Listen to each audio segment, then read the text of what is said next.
मानस खाने। मेरे दादाजी अक्सर रात को सोते समय सुनाया करते थे कहानियाँ।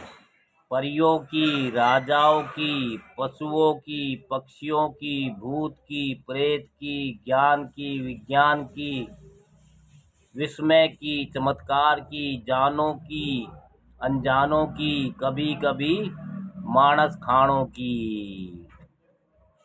दादाजी ने एक दिन एक कहानी सुनाई। एक राजा के राज्य में प्रतिदिन रात को एक प्रेत आता था। राज्य में से एक व्यक्ति को दूर पहाड़ी पर बलात् उठाकर ले जाता था। प्रेत उस व्यक्ति से थोड़ी देर खेलता था, हंसता था, गाता था, खुशियां मनाता था, फिर धीरे धीरे अपने नुकीले और मजबूत नाखून पंजों से बाहर निकाल एकदम उस पर झपटता था।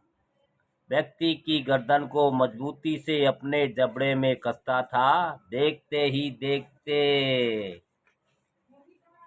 पीने लगता था उस व्यक्ति का गरम खून।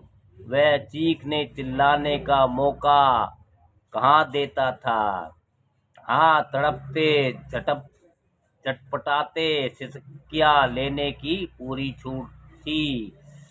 फिर जल्दी ही बेजान कर देता था। उसके कोमल स्वस्थ और शरीर को चूस कर सारा का सारा खून। दादाजी ने बताया था उस प्रेत को गर्मा गर्म खून बहुत ज्यादा अच्छा लगता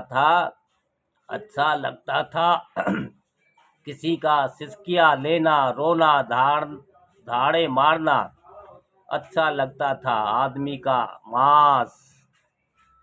दादाजी यह भी कहा करते थे वह प्रेत आदमी का रूप धारण कर लेता था।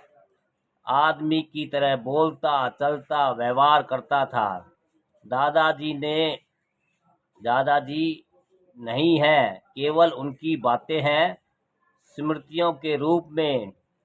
7 जून 1992 को जब अखबार पढ़ा तो याद आ गया एकदम दादाजी का प्रेत वाला किस्सा। अखबार में लिखा था राजस्थान के कुम्हेर कस्बे में चावड़ के मंदिर पर हिंदुओं, शूद्र जाटों की एक विशाल सभा हुई जिसमें नत्थी दलित को उसके घर से बलात् उठाकर इस आम सभा में लाया गया था।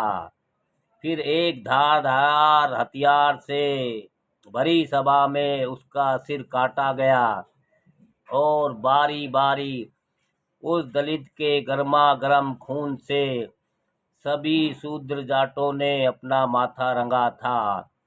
यानी कि सारा का सारा चट कर दिया था खून, कुछ भी नहीं बचा था। एक दलित का चीखना चिल्लाना, हजारों हिंदुओं की इस भीड़ में भेड़ियों के झुंड में फंसे एक मेमने की तरह विलीन हो गया था। दादाजी का प्रेत के बारे में सुनाया गया किस्सा इस शर्मनाक घटना के एकदम समान था।